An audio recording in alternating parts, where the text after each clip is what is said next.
You're now listening to Sleep Time's Over. Listen up, everybody, as you tune to this podcast. Sleep time's over, come closer to get the raw facts. Zach Moore's hosting on the show, for sure. Recording live from July, that's a dope, you know. Talking, reminiscing about the good old days in the now. Sipping on that old fashioned at the room at Hi Brau. That's right. On location worldwide, on your stereo deck. On your phone, on the pad, but guaranteed all fresh. Reviewing music and the nuisance that the media miss. But got the blueprint with the newness that the people will take. Good old America ain't ready for that island of slang. Sleep time is over, give a toast up to the rest of the gang. To your tribe or the vibe or the click on the mission. Suggest you dive cause we live on transmission. Listen, he got the voice that got the locals on vote. Zach Moore's for mayor, but for now, lock it in for the show. Hey. Sleep time's over. Your guest tonight, immerse me in Daigen Joe. We got Tassho Pearce, also like sands through the hourglass. He's going for a record, Wayne Coito. And a big happy birthday to the Baron of Bourgogne. Sommelier to the star, Sky Cameron. Your host tonight, DJ Zach Moore's.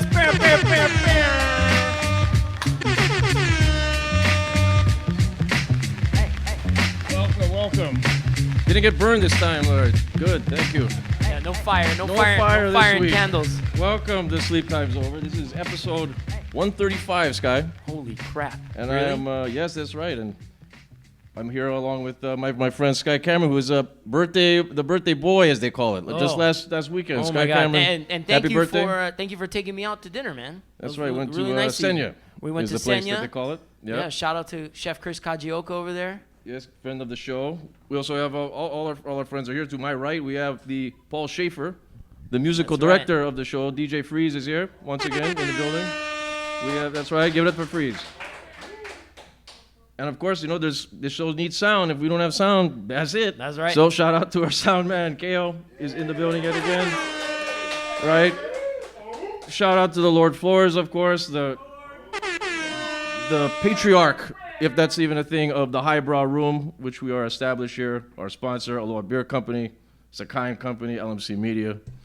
We always keep forgetting this stuff, so I'm going to just put this out here right in the beginning. Chambers Wine, that's you know something about that, Sky. Thank you. Shout out to everybody on Spotify. Our newest edition, iHeartRadio. Wow. We are now on iHeartRadio. That's a big one. It ain't easy. Shout out to everybody viewing us on YouTube as well. And the growing female listener base that we have. I don't know if you knew about that. Sky, you look, yeah? The growing. Not the groin. DJ Freeze, not ladies the and gentlemen. groin. Once again, we're losing female listeners after that one. Not the groin. And How do you know? How do you know the demo? They actually show you the algorithms I get what they call stats. Oh, nice. And with these stats, they let me know things. And a big portion that has grown from 10% from last year to 30%. Oh. I kind of wanted it to be 31%, then the males would be 69. But Oh, hey. we lost more female listeners. But with that said, also another growing fan base, just to throw this out there, is in California and Oregon. Wow. So what I do is I'll put shares, what they call it, on the Facebook. Right. The latest episode. And then what you do is this is like social media talk here. We boost it. You guys are looking at me like, what the hell am I talking about? Yes, you boost it you force it into people's feeds. You're just forcing the thing up in the feed. You're giving it the Zuckerberg push. You're doing something, and you're doing something. We're losing female listeners. I'm going to keep doing this, and we're just losing them one at a time. 30% down, negative. You do that, and then it'll give you the stats of who's actually clicking and watching it.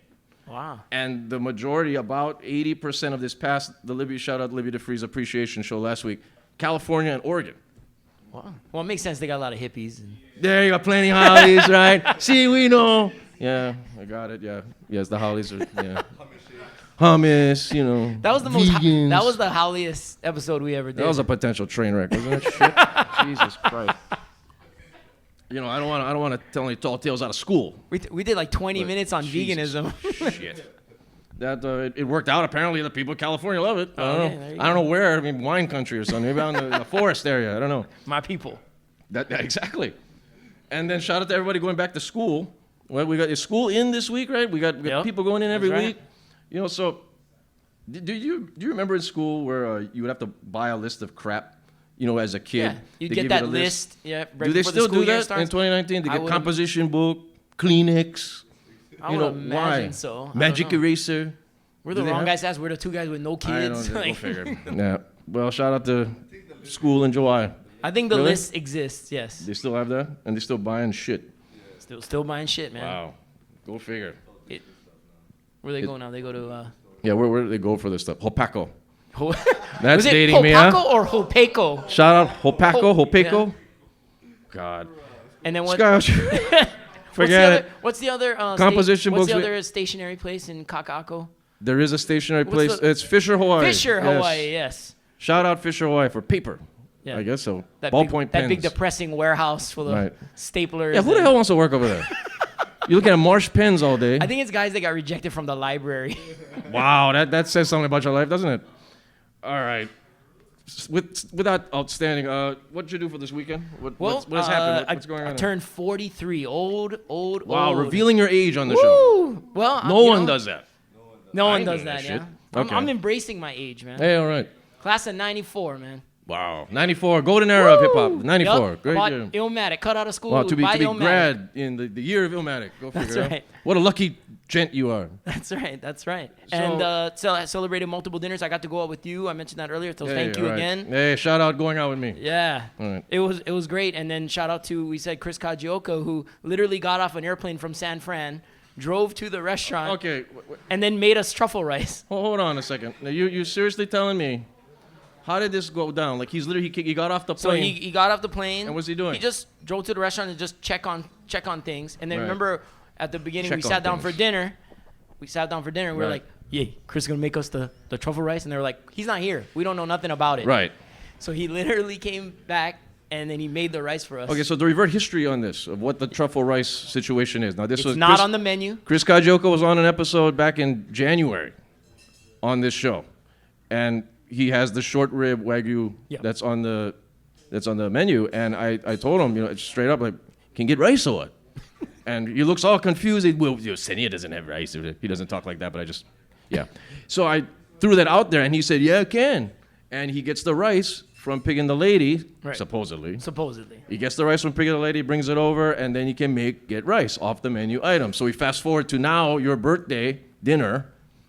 Brother comes in the clutch. But we also want to let the listeners know you cannot go to Senya and ask for this. No, don't do that. No, It's gonna- we didn't send you there. It's no. gonna piss him off. No. Yes. Yes. He's a very agitated man. He's Yeah. a moody guy, up and down. Yeah. Kind of a guy. But yeah, five We mic love him. dinner, awesome. Yeah. Shout out to all the people over there. You know, speaking of birthdays, you know who's today's birthday? Who? Shout out birthday to the Blastmaster, the teacher, KRS-One, turned 53 today. Wait a minute. Oh! Okay. Hold on. I'm a little perplexed. He's only 53. 53. Wow. Yeah, I mean, wait, how is that possible? Now, you're 43. I'm 43. You were 10 when he came out with Return of the Boom Bap in 94. Well, he recorded the Criminal Minded when he was 16 or 17. Okay. Wow. Yeah. I would never have thought he'd be 53. I would never have guessed. He looked 50 when he was 30, though. I mean, Well, he aged kind of like a holly. He just didn't age well. But shout out to him. but for- shout out to him, for yes. being a young Yes. 53. And apparently. for having 2 classic hip hop albums under his belt, right? Criminal Minded, Return of the Boom Bap. And that was about it. I think that was about it. That was about it. What else happened with you this? Anything else birthday wise? All kind of parties.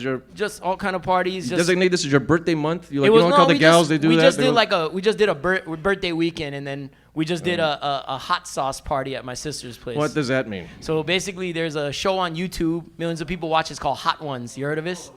So they eat hot wings with celebrities, and they do Right. like an interview show, and then you eat increasingly spicy wings. So we basically recreated that at my sister's house, and so basically we ate hot sauces from like 1,000 Scoville to 1,000,000 Scoville. What is Scoville? So Is that Scoville town? is the What that? spice All right. scale, I guess. All right. So, right. So like 1,000,000 Scoville, just so you put it in context, it's 100 times hotter than a jalapeno. How long did you guys spend doing this? Well, a lot of people flamed out. No pun intended Wow, there. yeah, I get the rim. But yeah, a lot of people didn't make it to the end. It Alright. just got too crazy. So But do do you like spicy food? Would you ever do that? I'll do it, but I'm not gonna waste my time doing this. But what? I was wondering actually if you would consider doing a hot sauce challenge on the YouTube channel. Quite possibly. I'll do anything for $1. I think that'd be amazing. All right, that's fine. That's Maybe- fine. maybe I'll that's do something- that. I'm not gonna plan some kind of home event where we go, hey, you gotta come to my house, you're gonna do spices and no, come on. Got a shit to do. I would say if you're gonna Gotta burn, work. if you're gonna scorch your ass, do it for the gram, right? Do it for the YouTube. Or it didn't happen. Right, exactly. Got it. But we had a Right, blast. all right. Anyways, how was your weekend? What's going All on right. with you?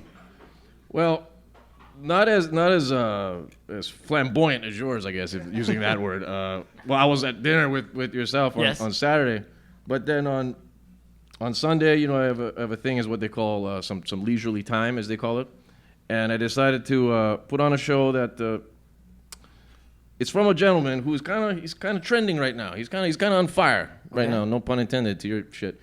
Ian Ziering. Ian Ziering. However the hell you say his name. He would be trending in 2019. He's trending because his new movie is out on Sci-Fi Channel from the producers of, which is him, Sharknado. He comes out with Zombie Tidal Wave. Now that's his latest endeavor my to keep his God. career going. Because as you know, he's a former member of Night. Cavett probably watched it. He's probably going to text me now. He is a part of a show called 90210, Beverly Hills 90210 back in the day, right? And he was known as the kid back in the day who looked the oldest of all of the kids back in 1991, right? He had the receding hairline. In high Right, school and this was at 91. He's not supposed to even look like this. Fast forward to 2019, brother still looks the same, looks better than all the other yahoos on that new 90210, which I'm going to get into for a second.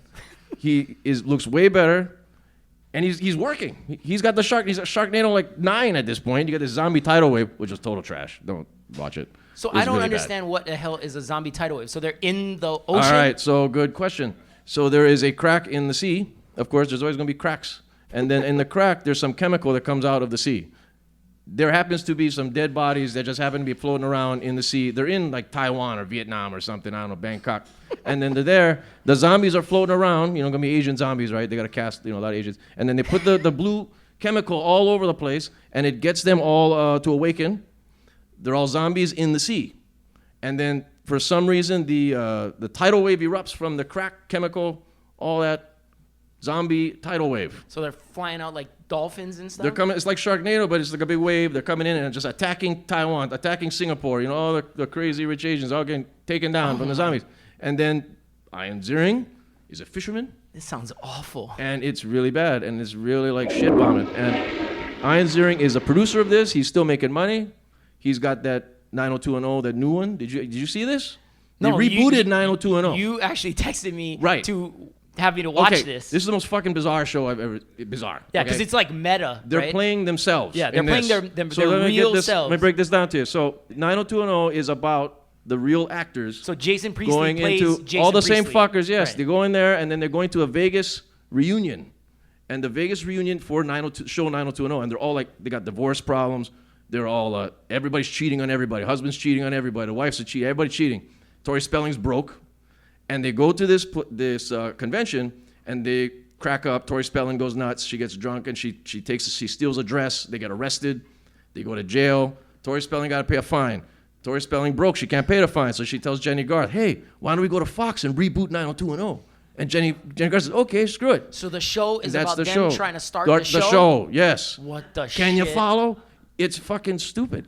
But I can't But you're take my watching- eyes off but of you're it. watching. It's like the school bus fire. I can't Do take they my eyes even off it. address the elephant in the room that Luke Perry Luke Perry, is yes, they passed away? toasted Luke Perry, and that was it. Wow. Shannon Doherty is like some vegan that's saving like dolphins, and they literally have her like pulling off like the 6-pack ring, you know, that plastic shit, and she's pulling it off seals. So every time they cut to Shannon Doherty, she's pulling off plastic off a seal. So they're kind of, it's kind of like a dark humor sounds kind of a thing. awful. Right. So where they're in the shows, they got signed on. They're doing the show, the reboot, and then there's a stalker, and the stalker wants them all dead.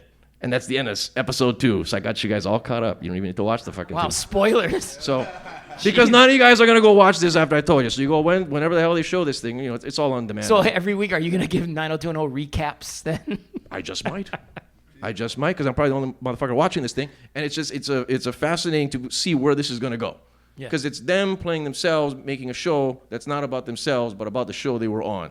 Whew, I couldn't even keep up with that one. I'm amazed I said that. So that's what I did on the weekend. That's what I did on Sunday.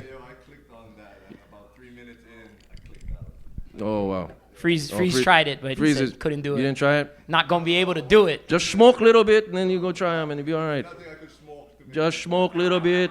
Can. He said not enough weed can make that good. Oh, okay. Sorry then, I Freeze. was just saying, I got you on why it's intriguing, but no. Okay, I got it. You don't want you telling me F off, you don't watch it. I think we're gonna get you to watch it. We're gonna try it.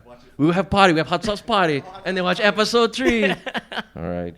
Well, I watched something actually good on the weekend. I watched that new movie, Good Boys. It debuted #1 at the box office. Yeah. It's from the producers of Superbad, Seth Rogen and Evan Goldberg. They're on fire. They produced The Boys on Amazon Prime. We talked about that. Right, it's a great show. That's the funniest movie of 2019 so far. Really? But it's been a weak year for comedies. Right. You know, but this is... So I Good think Boys, what is this about? This is about kids. The premise is, these 12-year-olds are trying to go to their first kissing party.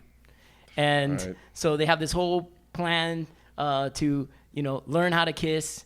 And it goes a little haywire because they lose the father's drone because they're trying to spy on the neighbor. The neighbor is like a teenage girl who's like always making out. So they're trying to like spy on her with the drone, and It's about they teenage lose sex, the drone, basically. and then it turns into a whole little mini adventure. But And it's this is an R-rated movie. it's hard. So it's teenagers having sex. It's illegal or some shit. No, the 12-year-olds aren't having sex. Wow, what are they doing? They're trying to make out and they're trying to look at people naked. You gotta watch it. Wow, it actually is. What a difference from 90210. It's raunchy, but the movie's still, the kids remain kind of innocent because they don't right. they don't get the references. They're not getting the dirty jokes. You know what I right. mean? So But it was worth it's checking hysterical, out. man. You sure? It's the funniest movie of the year so far. So I highly recommend That's saying it. something. Okay. So All right. so A lot of weird shit. you want to mention any a lot of weird shit. any of the things going on in the news, or what everybody else has been going on? Freaking out of this Instagram thing. Instagram making everybody public. Everybody's posting this bullshit little thing. Okay, you've seen this? I think you were Freeze. You probably saw this, right? Every other person on the feed. They're posting this. Right. Please don't show my pictures. I don't want to see my pictures. Well, too bad. Isn't that what Instagram is? Isn't you supposed to show your pictures on the damn thing? You already posting pictures on that thing. What's the reason for you taking them off? I mean, at this point, are you gonna sue Instagram? You think you're gonna win? No. So what? I don't know what everybody's getting all upset about. If you decide to post your pics on there, you get what you sow. Just don't post pics of you like twerking naked or something, or smoking batu or something. I don't know. Was there something in there that said even the DM photos, like they have that as well, or whatever? Well, they didn't go that specific, but they're just based off of this post that everybody's reposting is saying that if you were to post this thing up, that means you're telling Instagram, hey, don't use my pictures, which is total bullshit. But Instagram's got it all. It's all. The Russians got it all anyway. It doesn't matter. The Russians got it all. Anyone who signed up to Face App. That stupid Face App thing. Right. Yeah, that's right. Yeah. The Russians got have it. fun making They're you look old. Yeah. They got all your info now, guys. They're making the Mission Impossible masks of everybody right now. Okay, can't wait. But that's what's been going on today. Speaking of a preseason game, you didn't go by that Rams game at the stadium. Well, as you know, Sky, and anyone that's listened to the show, is that I avoid Aloha Stadium with a passion. Like the plague. Because I do not want to get tetanus on my way driving over there and have the thing crash on me while I'm still driving there. So I'm not going to do it. But a lot of people have, and we're going to talk to a gentleman who's there later on in the show. So yeah. Okay, all right. Well, should we move on to NFL-related news? The biggest news right now. Jay-Z and Rock Nation has signed a deal with the NFL to become their live music strategist. Yeah. Okay. And he will consult with the NFL on all their halftime shows and other live performances at NFL events.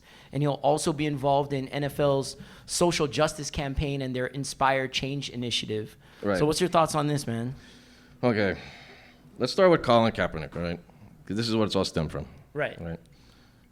And we look back in retrospect, this guy is going to be one of the most influential sports figures of all time. I mean, think about it. Like Jim Brown, Kareem Abdul-Jabbar, Muhammad Ali. Mm-hmm. This guy's going to be mentioned along with them. Mm-hmm. Let that sink in, right? It's pretty incredible. Right. Because he sacrificed his career. Right. He can't get a job. Mm-hmm. Every trash quarterback is getting signed, like, well over this guy, and this guy's still in his prime. You have a guy, Josh McCown. He's like 45 years old. He's still getting a job in the NFL. Our guest later is going to know who Josh McCown is. This guy doesn't know. I have no clue. Yeah. Tears of McCown. Okay, but I'm just saying, like, he gave up his career. Luckily, he got, like, thank you to Nike for giving the ballsy move to support him. Right. And, giving him a cash here. But do you feel that, Jay-Z was an avid supporter of Kaepernick? Well, and that's where it comes in. Semi-conflict. of interest. But now that Not at Roger all. Goodell is saying like, well, he's our checks and balances now. He will tell us what is. No, so you gotta look at it like this. Okay, so the fact that you're getting Jay-Z in a room with Roger Goodell, Jerry Jones, Robert Kraft, the good old boys, the old Howleys. You can get Jay-Z, Illuminati. a guy from the Marcy Projects, in there with these billionaire assholes that can have a say where they're gonna turn to look at him and actually listen to him, hopefully. But the fact that he's in the room and he's part of the playing the chess game is big. And if there was any guy out there for this position, it would be him. So, and that's why Colin Kaepernick's efforts were not going to go unwasted, because it's because of all of this controversy. They finally had to do something, because NFL, they always feel like they're untouched. No one can touch these guys. Finally, the crack has finally been made big enough that, hey, I guess we're going to call up this Jay-Z guy. Isn't it the NFL that's at their lowest ratings now? Well, it's lowest ratings. You got domestic violence everywhere. You got concussion issues. Yep. You got all kinds of issues. It's really bad PR. So by doing this, the Super Bowl halftime, it gets trashed because of bad PR, because of social issues. That's why they brought this guy in. And I think it's because of, we have Colin Kaepernick to thank, where it didn't go unnoticed that he helped influence this. Right. And I'm for this. All right. I'm for Jay-Z doing this. I think it's the right, and for him to be in the table. All right. I look forward to seeing Beanie Siegel and Memphis Bleak at next year's Super Bowl. What are they doing right now? They're not doing anything. Good Lord. Hopefully they're doing something. Beanie Siegel, really? Shout out Beanie Siegel. Memphis Bleak, you doing something? Okay. Fine. Beans is very underrated. But a traveler was handed a note while waiting in line for security at a New York airport checkpoint, and the worker walked up to him and handed him a note, and the guy was confused, and he proceeded to walk away with the note in his hand. The security agent then yelled at him to open the note and read it, and he opened it up, and it said, "You ugly." He was so confused, he didn't know what to do. He went on the flight, landed, and then filed a complaint with the airport. And the security cameras reported the TSA agent handing him the note while he was in the security line. What the hell is this? Wow. So the TSA worker has been fired. But man, are you having that much of a bad day, or do you just hate somebody that much that you gotta hand them a note that says "you ugly"? Has anyone ever said that to someone? Like, have you ever told anybody you ugly? Like, have you ever gone Yeah, up to when I was in somebody? elementary school. Really, you've done it? You bad kid. I mean, who does that, first of all? Who does that that's over the age of 18, second of all? This was like a 40-year-old woman that did this. What's a worse put down? Like, being called stupid or being called ugly? What would be worse? Ugly, yeah? Because nobody wants to be ugly. I think it just depends on what you're more We insecure want to be about, attractive. right? Well, I mean, because, you can be, hey, you stupid, but then if you say, hey, you ugly, you an ugly guy, and then you're going to you might cry, and then you'll be at work, and you're going to cry at that. So, I mean, 80%, they're going to be maybe crying because their boss is calling them they're ugly, and then you have another lawsuit. But I don't know. I mean, for someone to actually do that, This is such a bizarre story, right? This could be connected to the previous story of the guy being disgruntled at work. He's pissed off. He's ready to cry. So instead of crying, he's going to tell people, they're ugly. The guy that was handed the note was just like this average, like 30-year-old white guy, and then the TSA agent was an older black woman. So maybe she just hates white guys. I don't know. Well, you see, always racial tension going on. Body search is free. Well. There's been no comment from the worker. Wow, wait a minute. Now, if you're getting a body search fired. and then they tell you ugly after the body search, come on. That's Bush League, as they say. Come on, people.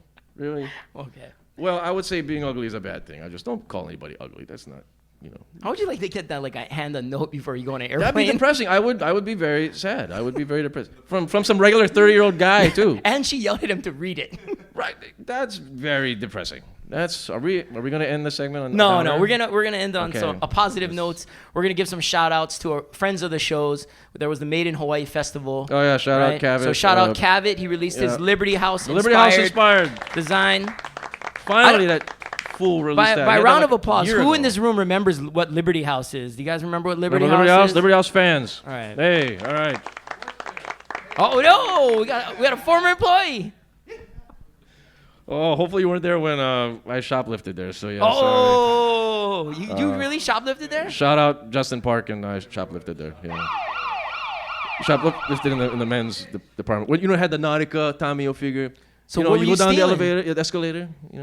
Nautica Tommy Hilfiger. So the collared shirts, the polos. This was 96, 97. So man. were you putting shirts on top of shirts? You were doing that deal, or what? Tommy Hilfiger all day. Raekwon the chef all day. Oh, 95, you were a thug, 96. yeah, shoplifting. That's not a thug. We had to do what we had to do. And then, we were having fun. And then we just did there, and Justin Park was there. Shout out Justin Park. You we be were there. boosting. And we figured out a way to take off those tags. I shouldn't say this on the air. But there's the tags on the shirt that if you take them off a certain way, the ink shoots out and you damage the shirt. Back in the, I don't know what it's like now because I don't do this now. But that was the thing we learned. Did you have ink all over yourself? No, because I said we figured it out how to get it off. But as we figured out how to get it off, like, hey, what you guys doing? And then we got caught. Oh, damn. And then we didn't get pressed though. We didn't get charges pressed though. So they what just happened? kept us there for a while. Oh. And then that was it. And then He told you guys were ugly. it was like, oh God, can you imagine? Ben getting told ugly at that and moment when you're like stupid. at the lowest and stupid. You think you can shoplift? Why you fuck? I don't know. But we got out of it. We did it. Yeah. It was good. Shout out to seeing the Ultimate Warrior there. He was there for a meet and greet. Yeah, Wow. Ultimate Warrior, 1992, I think this was, 93. I just Warrior was remember there. shopping there with my mom. I got lost there multiple times as a child. It was a traumatic place for me. How old were you at this one? I don't- 18? Nah, I was around like 6. I was like Okay. 6 years old, 5, 6 years old. All I just right. would just run to the toy section, and then you know how that goes, and then you just lost. That's right. Shout out Liberty House having toys back in the day, right? Toy section, man. Yeah. And then, who else? We a lot of people we got to shout Yeah, out. we got to shout acknowledge out Pig and the Lady, before we go. Moke's Bread and Breakfast. Moke's Bread and Breakfast, yes. Is he here? Earl Hey, shout out. Kaimuki, because they all made Gil's here. Thrill List best restaurants in Hawaii. Earl Kaimuki, right? Shout out to Justin B. Moore, the controversial Earl Kaimuki. Yeah. Who- Hates E40, loves He Kanye hates E40. West. Loves Kanye West. Earl Kakako. Shout out E40, I love E40. I guess not Justin. But yeah, so I guess I'll just briefly, there's more to come, but we're going to be doing an event at Earl Kakako, myself. That's right, and I heard you're taking a little bit of a job over at Earl, a little part-time gig over there. Am I wrong? Yeah, you are. What are you talking Am I about? premature? I thought No, you. yes. No, I I'm thought just you're- DJing there. Yeah, you're I'm not gonna taking a job. I'm not washing the dishes DJing over there. there. Well, they are paying you. I'm It not is being a the job. hostess or something. You're not working for sandwiches. It's what they call DJing a night. Sky, what the hell? So we're gonna only do one night? We're I gonna thought do a you said night. it's gonna be a regular thing. We're gonna do a night. This is when you don't listen. We're gonna do a regular night. It's gonna be on a Thursday. It's gonna be called Tribute because it's on a Throwback Thursday. You get it? Okay. Hit the rim I shot. got it now. So it's it's gonna be called Tribute, where he's gonna bring back like old school foods like grilled cheese sandwich, burger, and then that's gonna be I think once we haven't figured it out specified yet, but I'm gonna theme the music for that night rather than just okay here I am playing 90s hip hop. I'm gonna go and theme it out. So we'll do like I was thinking like we do the Bay Area that's not E40. Okay. And I'll play the best of the Bay Area, and whenever E40 plays, I have to turn it off. That's blasphemous. As just like you talk to the owner, and then but it'll be like a joke. It'll look a best of like '93 or best of like when he grad high school. All right. I grad '97, so I was thinking it'll be the best of '97 hip hop night. Cool. While you have like grilled cheese sandwiches and like Damn. old school tuna melts. I think you can make that, but like that's the thing. Tribute. That's what it's called. Follow along here. Marketing. All right. So that's coming up.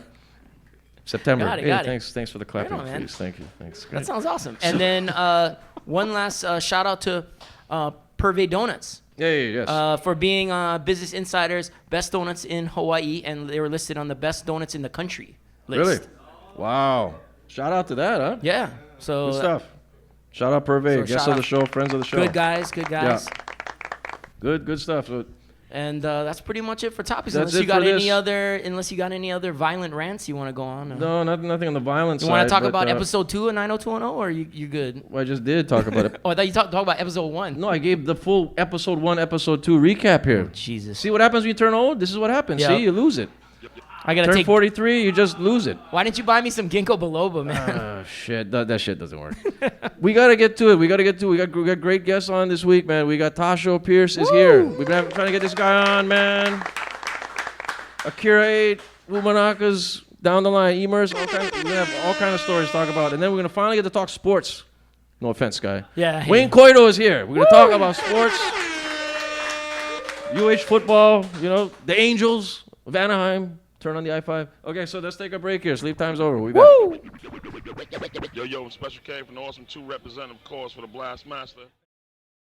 Sleep Time's Over is back with another banger. Hey yo, what up? The crew bringing the ruckus, no doubt. We's the roughest dream team, reign supreme. We are back. Once again, Sleep Time's over. And before we introduce our first guest, Sky, news and notes, as we say, last show of August. Yes. Before we take our week break here, but we got to shout out August 31st, Rocky Rivera. That's right. Rocky Rivera concert with the good people at Hip Hop Time Machine. That's DJ right. Rosa. That's going to be at next door, Castle Park. Shout out Omega 6. They'll be performing as well. Tickets will be at Information and then at Ube, Hawaii. That's right. Ube. You like the Ube? In Kalihi. Yeah. In Kalihi? Yeah, it's You like all right. that? Yeah, it's good. You say that every time we mention Ube, Hawaii. Yeah, which means you don't like it. So I don't know. I'll try it. I don't know. But DJ XL will be there. DJ Don, Tidal will be there. DJ Drama will be there. Hey. Liberty House's own DJ Drama will be there. And they're going to be House Supper Club. It's going to be the main room, which is going to be Tribute Drama. I don't know how you're going to explain to me this one. They're going to have the Neo Soul Golden Era Hip Hop main room, right? So we're going to put the EDM away, and we're going to have the Golden Era Hip Hop, which is your year. Yeah. Your 94. 94. And of course after that 2 a.m. then all the fuckers leave and we put in the EDM trap. Yeah. And all that kind of shit. It's fine. But yeah, check that out. Tickets are still available. Can I mention really quick my event at Pig and the Lady next week? Yes. End of summer Pig Jam. We're The doing hip-hop our dinner. hip-hop dinner. We have only 8 seats left. We're maxing out at 40, so right now we got 32 signed up. But yeah, go to Pig and the Lady's Instagram or go on pigandthelady.com to check out the details. It's $85 per person, and it's 5 courses, 5 wines, plus a specialty cocktail from bartender Matty Kua. Shout out to Matty Kua. Hey, shout out Kawhi. And yeah, so it should be really fun. And did the menu with Chef Christine over there, kind of the explain right to hand to Chef Andrew. the people over that there. don't know what your dinners are. They're hip hop themed dinners. So explain to us. For the I people work that don't only know. with chefs that are fans of hip hop music, and I leave it to them to be inspired by the music to create their courses. So I told her to pull a little bit from whatever era of hip hop she wants, and she can kind of create. So she has a course based on Tribe Called Quest. She has a course based on People Under the Stairs. She has a course based on Migos. Hey, she has a right. course based on Nas. Hey. And then she's finishing off the dessert course with Drake. So it should As be you interesting. should. She got some boom bap and she got some current stuff. So Drake dessert for the win. it should be an interesting night. So you will be No, in attendance, right? They're fun. I think so. Am I going to this? I don't know. I don't know. Am I signed on for this? You got a seat. Let me come on a wave or something? I got you down All right. on the list. So. Good, But good yeah, to know, 8 yes. eight All seats right. left, so I Very hope to good. see some people there. It's a yeah. fun time. It's always fun dinners. And then we'll be back September 3rd. September 3rd, we'll be back with Curbside Worldwide's That's right. CEO, whatever. They have a million acts. And one of the million acts who will be on is Mesmer, who's going to be on there.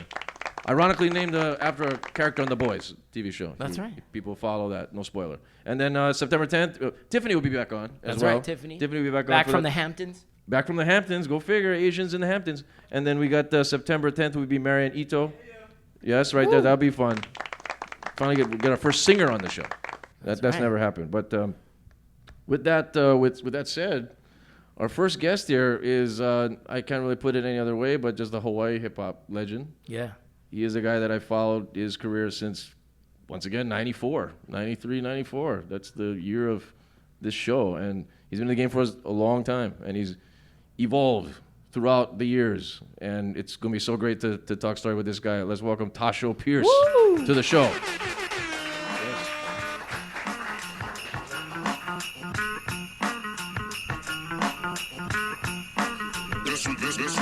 What's up, y'all? What's up? We got your drinks right here. Yes. Yeah. All set up, good to go. Okay. I got to go right off the bat, all right? I'm gonna get this out of the way. When did you start rapping? Man, I started probably we were with my man Fun Guy, Kalani High School. We did Brown Bags and Stardom, but we really started in we got my man Mr. Rios, who's over here sitting quietly at the table. That's our original producer of Hoomanakas and Invisible Ink, and he was kind of the main guy there, the catalyst and platform for all of us. We started in his parents' bedroom, and just we were always just listening to Tribe, listening to De La, and just even before that, we would just be driving around Tantalus, drinking 40 ounces, going to the park, drinking, And eventually, you know, we started, you know, playing Ghetto Boys, anything that had bass, you know, second to none, anything that was slamming. My boy J Ride had he had the Civic with like a 15 in the back, and this was like those tiny Civics, you know what I mean? And so we're driving around just slamming whatever had the most bass. Yeah. And, eventually, you know, we started like freestyling and stuff, and then eventually we found out Gijo, who we didn't know, we met him later, that he had a 4-track. He had moved from the East Coast, so he had already the knowledge and the game of hip hop. You know, he moved from New York, I think upstate New York. Yeah. And then our first performance was Brown Bags for Stardom, and I think I don't remember what we said, but I remember Malala took off his beanie and had this big afro, and the whole place went crazy. The whole like gym went crazy, and then I remember at the end of the performance, we're like, I was like, Mr. Tokioka, yeah, you can get the Bozak. That was our vice principal. And I was like, I-94, who sponsored the event, you can get the Bozak. So we didn't win that, but we did a good performance. People loved it. And that was the start. You know, we had. I didn't want to reveal this to you, but yes, I was actually there because I went to Kalani. What? And I saw that. Oh, you saw that? I remember That's Malala crazy. doing this. That's crazy. Yeah, I wanted to reveal that and surprise you now because I knew he was going to bring that up. Yeah. And it was crazy then. Talking about the beginning, that is the beginning. That's what I'm saying. Like, I remember I was like, who are these guys? And I was just an outcast listening to the rap music. And I'm like, wow, somebody actually related to me and spoke to me there for a second as I'm in this stupid event that we had to attend to. Yeah, assembly or whatever. Right, when it was assembly, waste time. But yeah, so literally from there, and okay, so was that the first steps of the Hoomanakas? Yeah, I mean, and then we connected with, you know, a few other members. Todd G was also. Shout out, yep. Yeah, Todd G was with Gijo. They were at Kaiser. Me and Malala were at Kalani. Yeah. Moon Ideal was also at Kalani, off and on, not really. He was kind of there. Yeah, whenever he could make it. And then we had, who else? Yeah, so that was pretty much the squad. And, of course, Ha'o, who ended up being my right-hand man throughout my whole career through Invisible Ink. Even when I went solo as Immersion, you'd see him always holding me down on stage, and even to this day. So, yeah, so he was Roosevelt. And then also VM, which was like our crew High State. They're also Roosevelt. That's Buzz One. Right, Casper. Boogaloo Buzz, shout out. Yep. Yeah, Boogaloo Buzz out in Maui now. And then there was also, there's like some remnants of like our whole, you know, punk rock scene. Like Amos was a drummer that was he kind of went into this kind of jazzy hip hop group called the Bass Dads.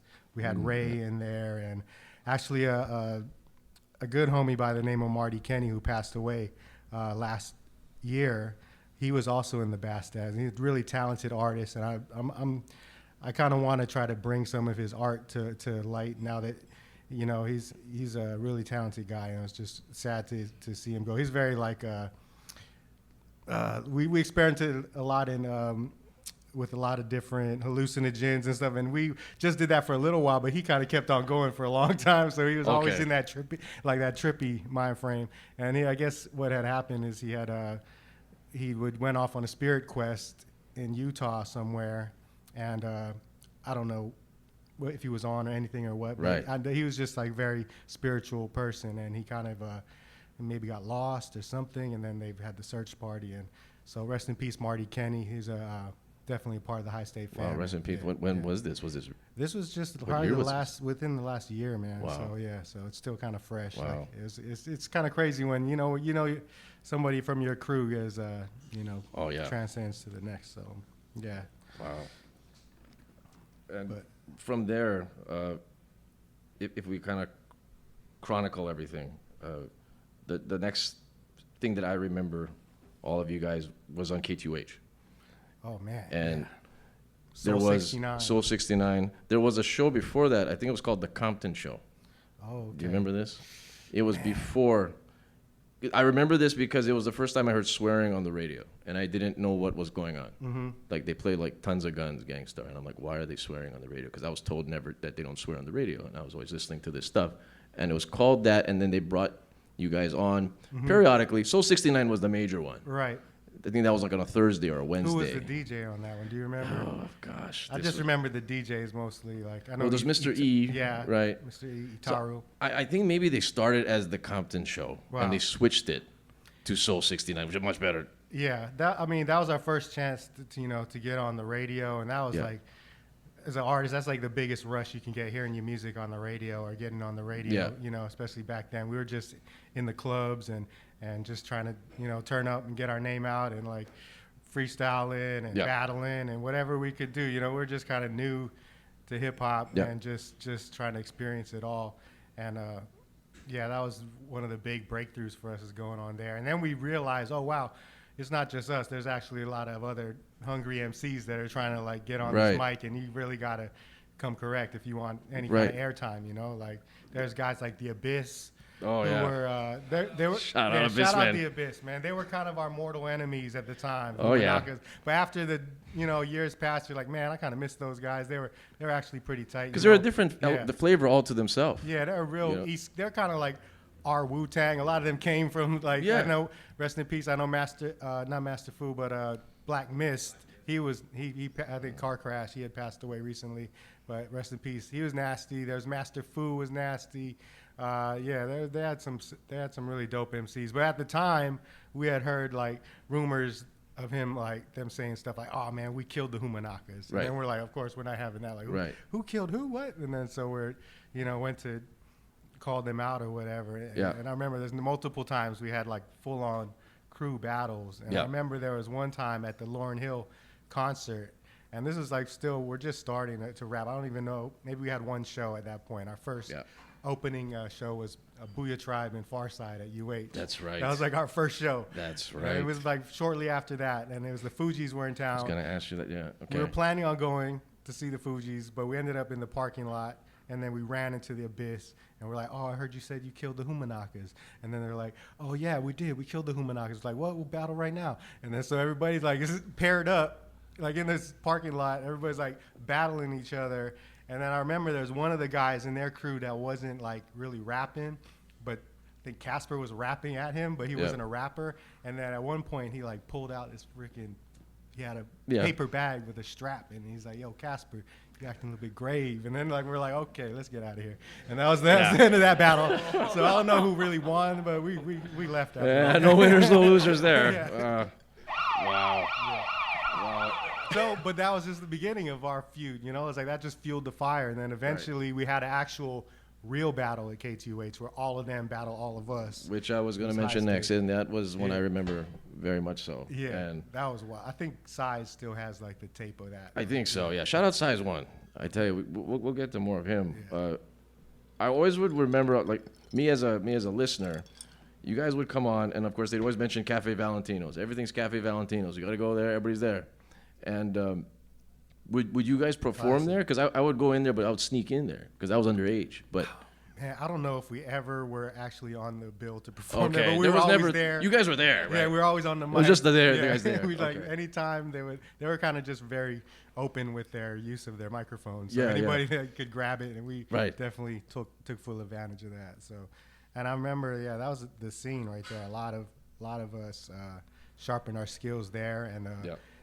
After Dark, or was it the Groove over there before? Yeah. Over there, I was like, Puck Alley? Yeah. Oh no, the one that was by, over by where Best Buy is. Yeah, World Cafe. World Cafe. Right. Yeah, that whole spot. Right. Before that, way back. Yeah. And that's where, because you open for everyone that's pretty much come down at concert. Like when Wu-Tang came down. That was a World big Cafe. That was a big one. The I Roots. remember that. That was still Hoomanakas. We were still. That was our biggest concert for sure. Like as far as us as a crew, and I remember the hype was so crazy. It was like I think Wu-Tang Forever just dropped. Yeah. And everybody was on board with Wu-Tang. Before 36 Chambers, is like some people were on board. They were still underground, but like by that time, everybody was on board. So that it was just big melee vibe. That magnitude, right? And we had our new tape. It was '96, so we had just released our Hoomanakas cassette. Yeah. And we were like, we're hyped. We're like, oh, we got a tape. We got an album. We're like throwing out cassettes at the Wu-Tang show. Yeah. But like midway through our show, crowd is like, Wu-Tang, Wu-Tang's getting louder and louder. And we're like rapping our whole set. We're trying to like get our songs out there. Right. We're like, this is our biggest stage we've ever. Right. But we persevered. We went through the whole set regardless. You went through it. Motherfuckers were throwing the tapes back at us on stage. It was fucked up, man. Yeah, but you know, that's just part of the experience. You know, that's if we didn't make it through that fire, we wouldn't have kept going. You know, like, exactly. Yeah. What was the best concert you opened for? Oh man, that's since they're throwing tapes at you, Wu-Tang, I wouldn't think it'd be that one. But yeah, you know, it's probably got to be that, honestly. Because of the ODB magnitude. was there, dude. Yeah. That's probably the greatest performance I ever seen. For the fact that they're all there. Yeah. He's insane, dude. Yeah. His performance, his stage presence is just. That was an insane concert. Man. Never forget that one. Worst concert you ever opened for? Probably the Wu-Tang Clan. There we go. Exactly. Best concert I've seen. Worst concert we ever performed. I mean, yeah, it is what it is. It was an experience that we had to go through, you know. I mean, Hoomanakas withstanding, and even you as a solo performer. I mean, it's really the gamut through the years. I mean, we've got Far Side. You mentioned DMX. You opened for? Nah, was that DMX? No, I think that was on bass. Wasn't that on bass or was something? That a bass? That was yeah, a I didn't go to that. I wasn't at that one. Wasn't sure on that one. Big Sean, were you a part of? Yeah, that was my last show here on the islands. My last big one. That was 2013. I came back from the mainland for that one. But like before, it would be like Wu-Tang, you know, Redman. I'm trying to think, like with Invisible Ink. After Hoomanakas was Invisible Ink, we had the Souls of Mischief at the Wave. Yeah. And that's crazy. So Invisible Ink was our crew after Hoomanakas kind of fell apart or whatever. We broke up. The crew just I don't know. We just weren't seeing eye to eye anymore. Yeah, I mean, I still love all those guys. They're my brothers. But at that time, we just couldn't work together. So I broke off. I took Ha'o with me. I took Mr. Rios with me. And we started Invisible Ink. And that was 1998. And then, the Upper Hand EP. Upper Hand EP, yeah. Let's bring this into the shot here. We got that? I found it. I looked through the crevices, and I got it. I mean, as you can... I don't know if you can show up in the shot, but the old Cinerama, is in there, and you got a lot of old school. A lot of characters. You got Fame One in there. Shout out Fame One. You got Sizer. You got Casper. Danny One. Danny One's in here. You know, Malala. This is as street as it's gonna get. We got the sticker on the cover here. Yeah. But Danny One actually, Danny One. He was one of the first guys that gave us a studio to record and. Actually, I recorded a song with AC Alone at his studio. Yep. It was like me, I think Kilowatts the Mongoose. That's correct, yes. And Fungi. We played that on the show. We played that when Jamal was on the show, yes. Oh, man. When Jamal was on. For the Jamal episode, which is a wild and woolly one, as it is. But this, being that it's 20 years ago, still by this excellent EP, and I'm so glad I found this day to bring this out with you. And there's a one track on here that I still love. I'm great that I could hear this again. It was El Diablo. Oh man, yeah, I love that. And it's a classic track. And it was this available like on? It's hard to find even just the audio of this. Right, I don't think it's on YouTube, and nobody's posted that. Right. So yeah, I mean, I know a few joints off the next EP with Sleepwalkers and from Walkman Classic. People posted that. So that's one that had Pure. Yeah, Pure. Yeah. And that was crazy because I just saw recently the comments on there. People were like, "This is that pure hip hop," and they're commenting from like 6 months ago, and they're like just hearing it for the first time. So that's pretty cool. Like 20 years later, still messing with it. So well, I gotta go with since you talked about the reincarnation of Hoomanakas, you moved into and evolved to Invisible Ink. All the name changes you've had through the years. Oh yeah, man. Now, give us an idea of what led you to do that and what was the reasoning behind that. I don't know, man. I feel like I kind of shot myself in the foot, man. I feel like every time I built up a fan base, I like lost them. Like I was like, okay, I'm this guy now, and people were like, who? They don't remember, even when I went from Immerse, I had a good buzz off of Immerse from when I went solo after Invisible Ink. I was Immersed. That was like 2003. We had Honolulu went crazy, and then. My next project, I just decided to go with my real name, Tassho Pearce. So I'm sticking with that. That's just who I am. It's a sick name. I don't even know why I mean, it's just a unique name. And you got the Pierce in there, It's always like a good, strong... I mean, because let's go with the evolution of your names. Now, you started out as Tassho. Well, you might have to ask... Akira 8. You might have to ask Gijo. He might know something that I even There's forgot. more that you forgot already? I think I was Flux, Phlux. And that was like that was an old name, old school name. I remember. I only know because I had it tagged on my old rhyme books. And I remember I was like Doc Strange at one point. Okay. And then I became Doc I think it was Doctor. Was that Dr. Octopus? I don't know. It's so stupid. It was Dr. Octopus. Like, come on, what am I doing? I was Dr. Then I finally, at least I changed it before we started Hoomanakas. I think. No, I was still Dr. Octopus. I think I was still Dr. Wow. but by Invisible Ink, I was Akira 8. What was I? Giza, what was I? Wow. What was I on? It was Doctor Strange? I was Doc Ock. Yeah, it was Doc Ock. I knew Hoomanakas. Yeah. Nobody even knew because we were just Hoomanakas. Nobody knew who any of us were. Just we were the all these aliases. That was a thing though back in the day. Everybody was AKA something, right? Yeah. You kept that Noodles. going. Really? Was that it? No, it was Wu-Tang. Just say, I'm just saying. I wouldn't have guessed it at this point. Fooled me. So then, okay, let's talk about Immerse. So what was the transition from Invisible Ink to Immerse? What went on there? I don't know, man. I felt like I just had to, I was always in the studio and I was getting in more than everybody else. So I was like, man, I might as well just work on my own project. Yep. So I did that. And Size was back home at that point. Yep. And I had Mr. Rios there. He laced a few tracks. And of course we had, man, that first album, High Chief on there, rest in peace. He was like our big brother, man, coming up. Like nobody fucked with us because High Chief was in our corner. We had Big Dave there. Anybody like Big step Dave, up? yes. And even there's a lot of just the funnest guys, big homies that like held us down. Even at numerous occasions, and they were one of them. And he came through and killed it on fire. And then, of course, who else was on there? It was pretty much all Size on there. Size and Mr. Rios on the beats. And Honolulu ended up being in the breakout track. We ended up shooting a video. I think it's actually the 15-year anniversary of the video because I think we did it a year after. 2003 was the album. The video came out in 2004, so it's 15 years. That was a big deal because I remember like it was kind of big budget. We had the cars in there. Yeah, shout to that was the biggest Hawaii hip hop video budget of all time. You know what it was? It was probably like $7,000. Wow, it was a lot of money. You get a lot going for a Hawaii hip hop video. Yeah, so I mean, maybe a little bit more, but we had.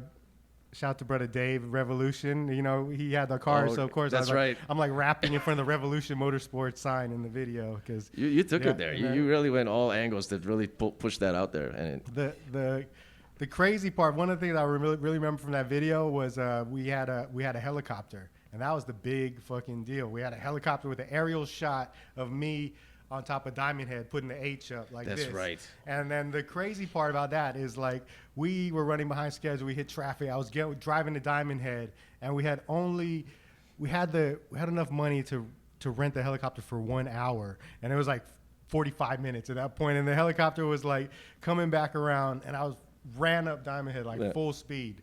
And like Hao even ran behind me. He was like my holding me down like Samwise, you know what I mean? Like he was like ran up the mountain with me. And we got up there, and by the time I got like to where the tourists are, past all the stairs, you get to like the tourist lookout area, I could already see the helicopter coming. It's like and I was like, man, we gotta get this shot. We gotta get this shot. So I jumped over the barrier, I ran out onto like the ridge, boom, threw up the H, and then we got the shot, and that was it. Like it was like the last second.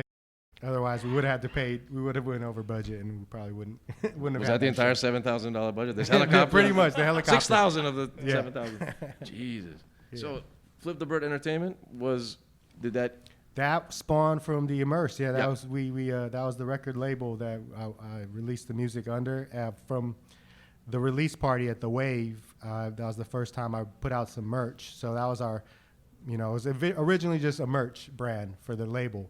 Right. And then all of a sudden, oh man, we started selling way more T-shirts than we're selling CDs. So we're just, okay, we got to put out some more shirts. And then I remember the first thing I did was I took the shirts to Kicks Hawaii, and they were still upstairs, like Kicks Hawaii Lay Low. Yep.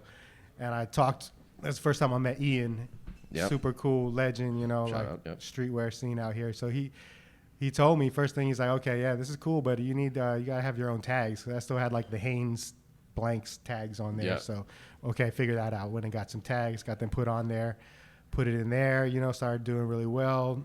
Talked with Todd and those guys at Information, who I already knew from Borders, because he was carrying our records. Every time Borders I had vinyl, I would take it to Todd, and he would sell our vinyls over there. So when he started Information, brought them, and then it started going and going. It got to the point where, I mean, like, I think like 90% of the people that wore Flip the Bird, they had no idea that we were a record label or about me or any kind of music. It was just like, they liked the logo, they liked the colorways, things like that. So that was really cool. I took that brand and I put it in my backpack, and I think I was like Diamond, or it was like Crooks and Castle. I went to their website and I looked at the doors that they were selling their T-shirts in. I was like, okay, I'm gonna go to all these stores. Yeah. I like this brand. I want to be in the same stores as this brand. Yeah. So I went to Boston. I went to Bodega with a backpack. I went to Ubic in Philadelphia with a backpack. You know, I went to like Union in New York. I didn't make it in Union, but I did make it in Bodega. I made it in Ubic. You know, a bunch of different stores, and then eventually, you know, kept growing and growing till.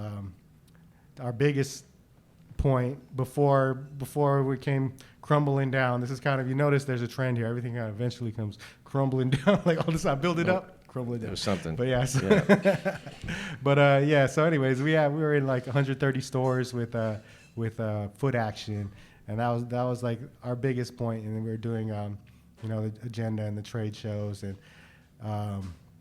for whatever reason, I think it was more just along the lines of when I moved from Hawaii, it was just hard. The brand, everything was connected to Hawaii. And when I left Hawaii, I was just kind of uninspired to do the clothes as much. And yeah, I was just kind of, but now that I'm back, I'm getting the itch again. You know, I kind of, you know, I may drop a few pieces here and there, you know. Wait, how long have you been back? I just got back in December, man. My son, Johnny Taru, was born.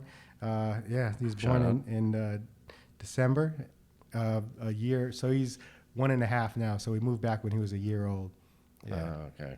So I was stoked on that, man. That's the biggest blessing, man. It was like, congrats on that, man. Thank you, dude. Unreal, dude. I didn't even think, I wasn't even planning on coming back at any moment. I was just kind of living up there. Yeah. You know, I'd been there for 7-8 years before I came back. So, yeah. Wow, it's been that long you've been away. Yeah.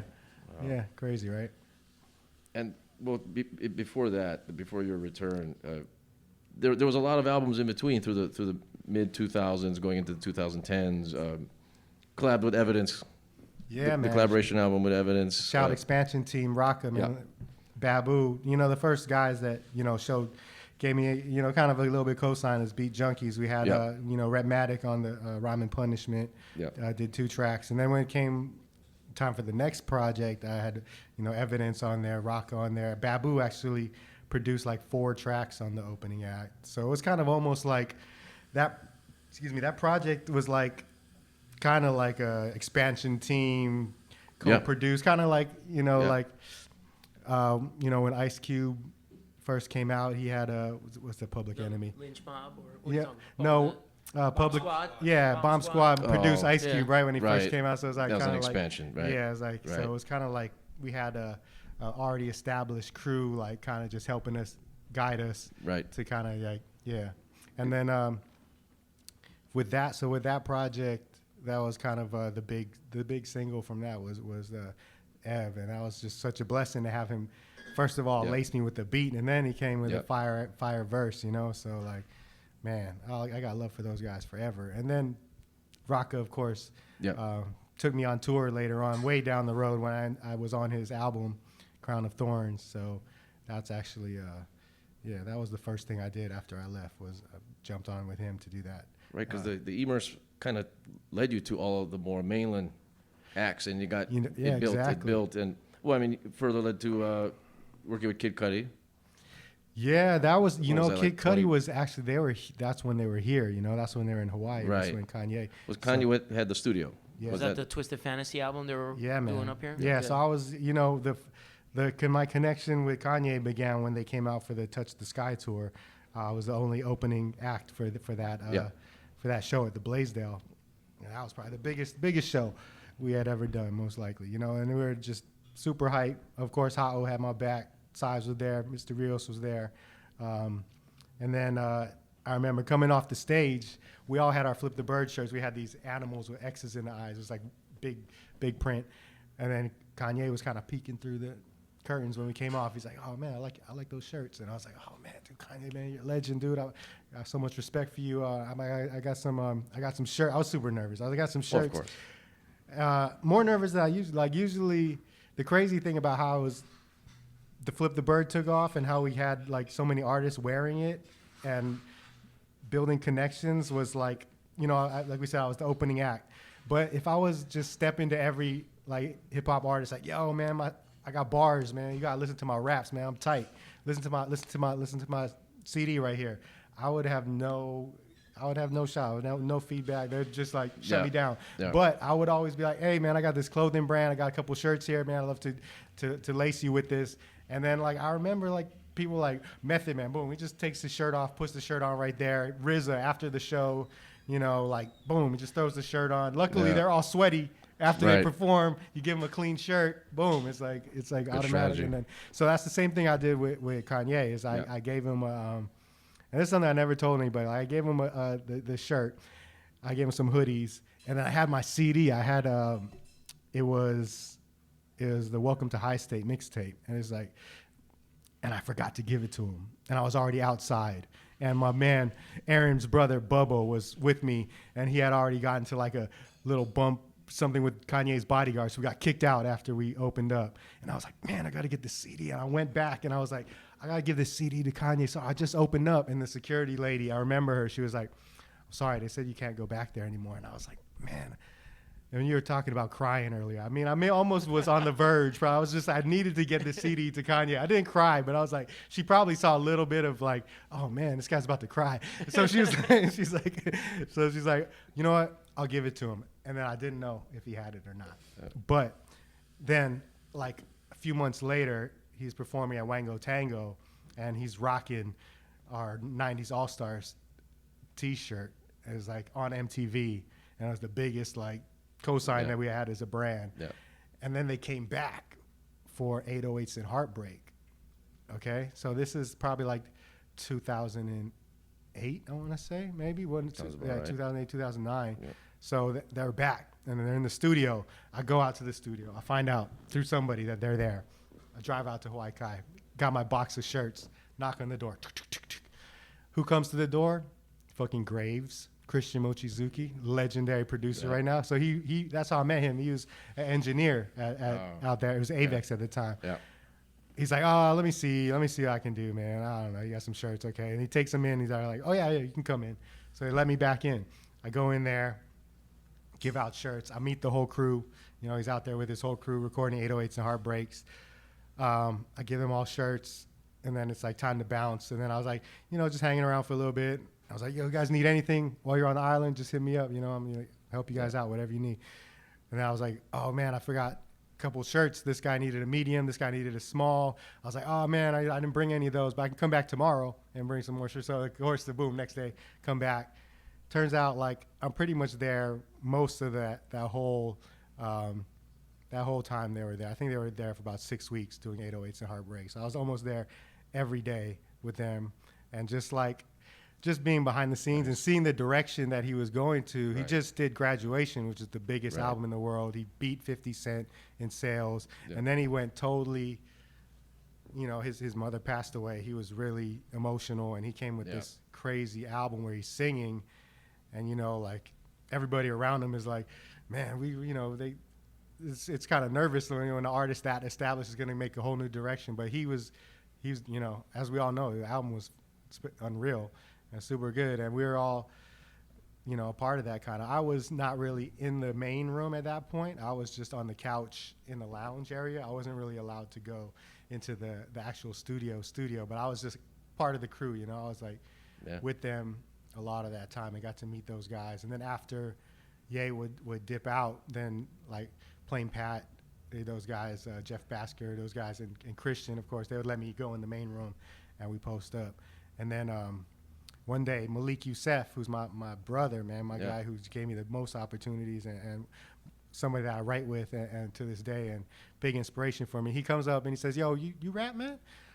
Because they just thought I was like, you know, I give him clothes and stuff like that. Guy. Yeah, like, what you need? Like I was that guy. Like that guy.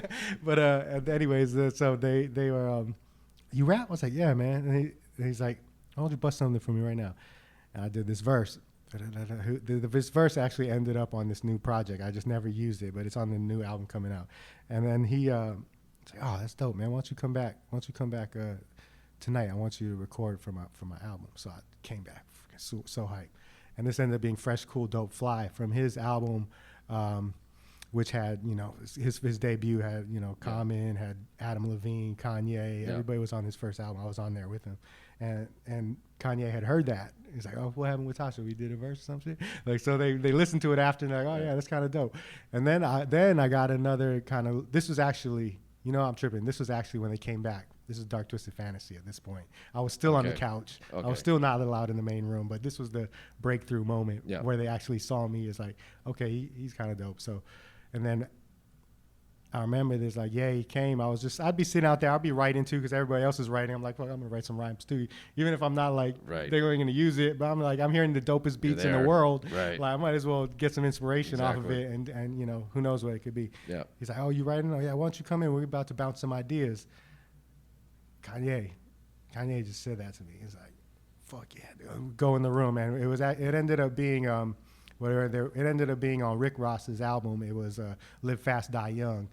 And I was just in there and like, I don't even know if I know I didn't get any bars on it, but I was like in the room and I was in the fucking room. You know what I mean? I was in the room and everybody was in there. Dude, it was the craziest. It was the greatest experience I could ever imagine as a hip hop artist to be with those guys. Like, you know, Q-Tip's there, Pete Rock's there, and of course Big Sean, Cudi. Yep. You know what I mean? The whole camp is there, and I was like in there with them, and it was just, bruh. I didn't make a lot of money off of this shit. Like I never blew up super big, you know. Like but that experience is like I could just, you know, totally satisfied with that. I'm like, don't need anything else besides that. Those experiences are so priceless to me, and you know, like gave me confidence in myself as an artist. You know, for them to like, you know, let me bounce ideas with them and really be a part of that was like just the biggest blessing in the world. And then, you know, recording. This is a crazy thing. I don't know if I told this story either. So Satellites, right? Oh, produced by No ID. Yeah. This is during 808s and Heartbreak. It didn't come out to 2016. As we all know, Dark Twisted Fantasy came out 2010. So I sat on it for a minute. But it was the way that happened. I'm in the studio and No ID is like looking. Every day I'm in there. He looks at my shoes. He's like, "Yo, Tassho, man, you got what kind of?" He's like, "You always got some dope shoes, man." I was like, "Oh, right on, No ID." And he's like, "Man, what size you wear?" Oh, man, size 11. He's like, "Oh shit, man, I'm gonna be." He's like, "They're out there for 6 months, you know, for Dark Twisted. So they were there for a long time." Right. He's like, "Man, I could use some kicks, man. You down to sell me some pairs?" I was like, "Oh hell yeah, dude!" So I go into my collection, and then every day after that, I bring like 10 pairs of shoes out to the studio, and Kanye and Don C are like looking through the shoes. Every time they look through it, they're like, "No, I don't keep this. I'll keep this shit." And I was giving him gems, like heat. Like I'm talking about Tiffany Dunks. Hey, I'm talking about like Tiffany Dunks. Talking about the Cause Vans, the low Cause Vans. The Simpsons ones. Yeah, dude. I'm talking about I'm like talk shoes serious heat, serious heat, man. Yeah. And like I wasn't just coming with no bullshit. And by the end of it, he had like probably 10 pairs of like my best shoes. And actually, this is a crazy thing. I had actually scored a pair of the Yeezys when they first dropped at Kicks Hawaii.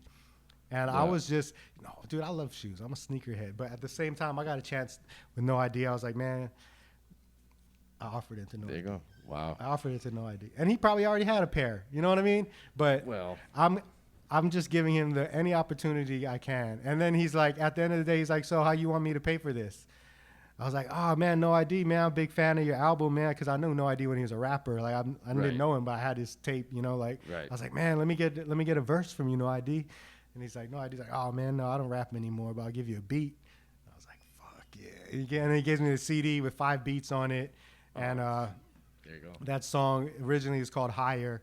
Cause I go, "Right now I'm so high, I could almost touch the sky," and so I have a version of that with just 3 verses and the hook. But when I laid the verse, everybody was gone at that point, and No ID was there. So I went to Avex. No ID produced it. He's like, yo, put that verse, third verse first. Like, he was in the room with me.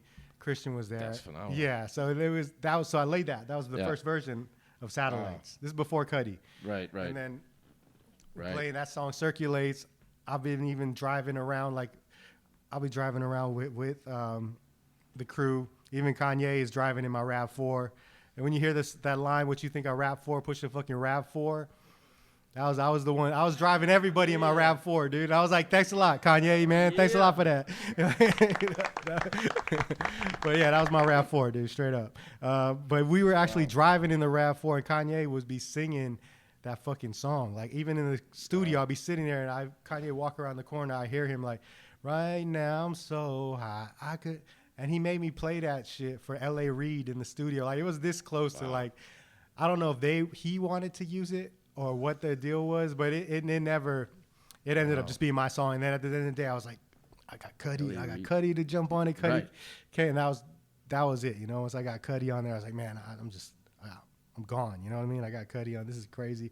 He blessed me, man. That's when he came out there. Right. So speaking of this, and because I know there's all kind of stuff that's unreleased, and we're gonna freeze. You ready for this? We're gonna play some tracks that we just happened to obtain from the gentleman DJ Drama.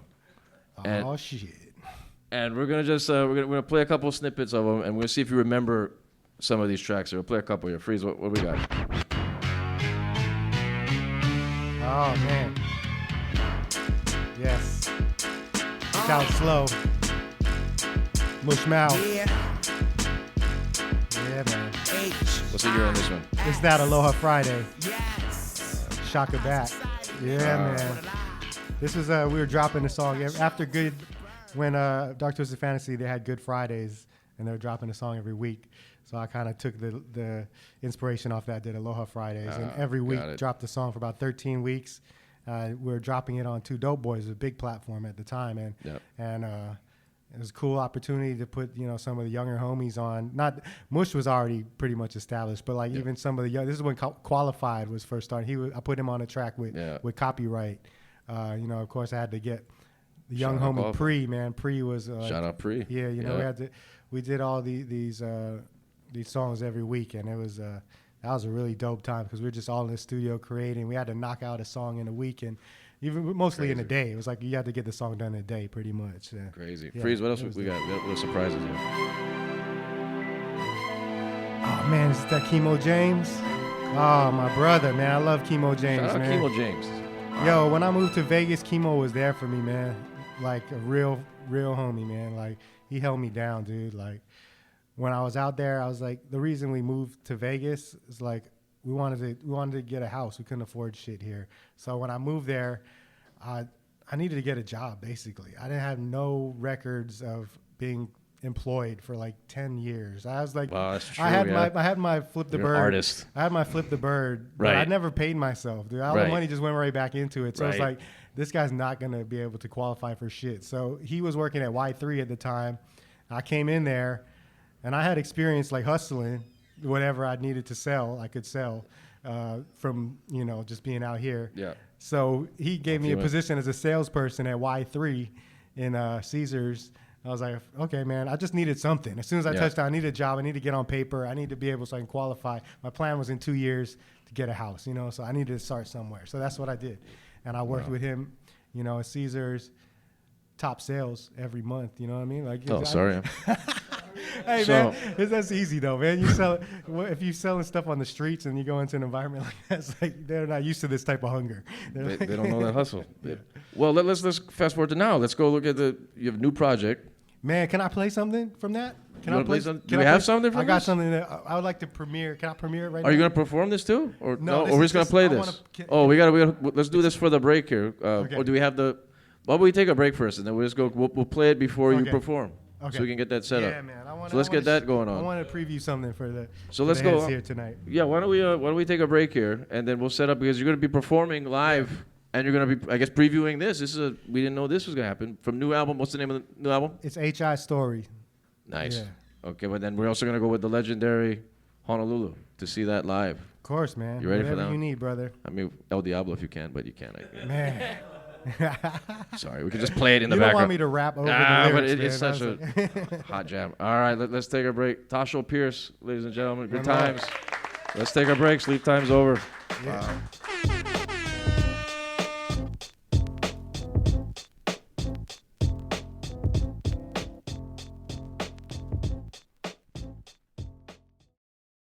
Sleep Time's Over is back with another banger. Black Secret. Yes. There we are. All right. And as we got sake going on here, Sky. You all right with this? I was partaking. Yeah. You're partaking in this? Yeah. Okay. Well, let's get right. Right? Doesn't sake? Isn't that something that can just continue for days with the sake? Right? Just water, or you can just shoot it like Freeze does. But that's nor here nor there. So our next guest, before we all just get drunk, let's bring him on in right now because he is an actor. He's a model. He's a hardcore UH football fan. He's just a sports nut. We get to talk about sports finally. Let's get going. Let's welcome Wayne Coito. Where are you at? Here we go. Yes. Oh.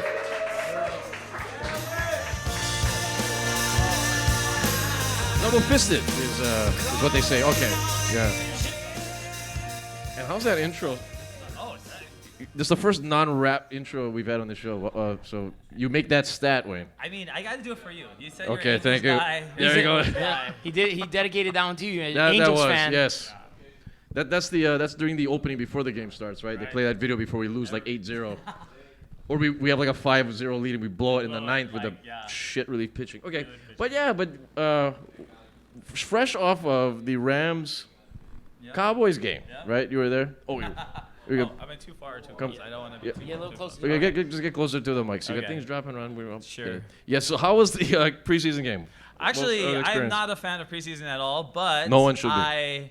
I enjoyed it because it was a cool day for Hawaii. I think people here really love football, so it gave them a chance to feel a part of the NFL. And a lot of people on the mainland is, they know like Texas is football and the South and certain places, but Hawaii, I mean, we have a huge passion for it. So it was just nice to see people. Of course, there was all kinds of jerseys on display, but lots of Cowboys. Right. Rams are still developing a fan base, but honestly, it was a good day for Hawaii, and I think it sparked even more debates about the stadium. So I think like any kind of events, it always leads to the greater good for Hawaii as well. Do you have a favorite NFL team?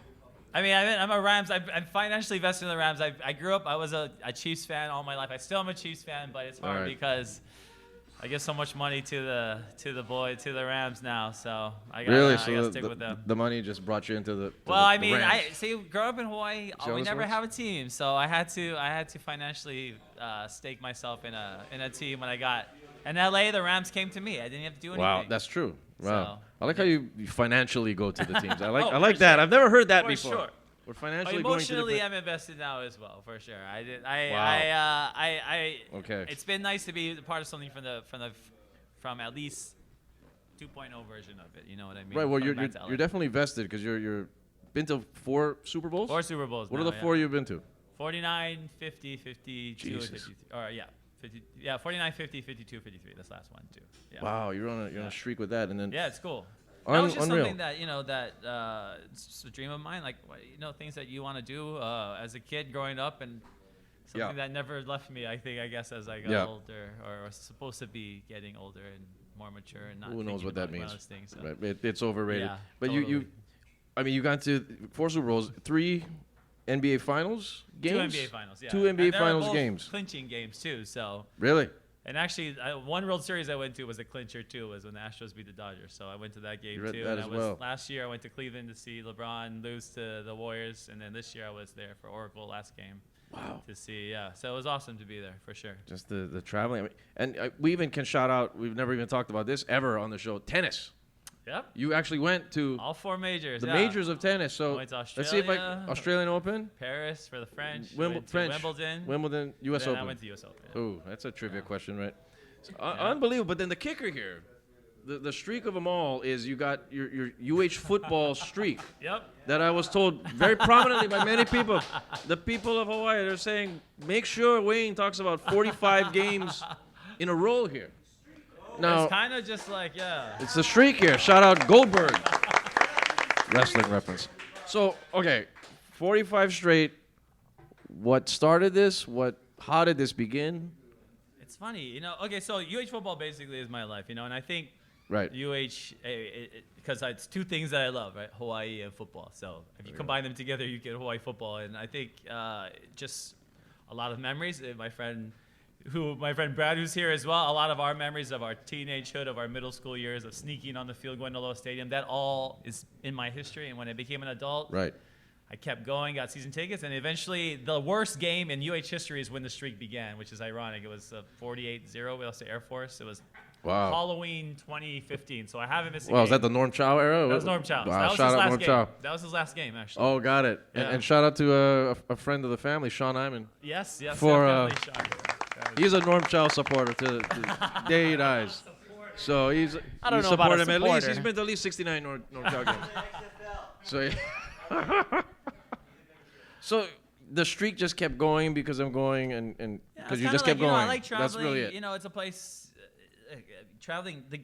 To me, sports is really a utilitarian thing. It's like it's a cross between traveling, especially when you're going to games. Traveling, being in a group, being in a community, and we have politics. I mean, I think those issues are important because that's what they bring to the forefront. Sports is a place where these things can be. And for me, after college, particularly, like I stopped playing. I didn't want to coach. I didn't want to.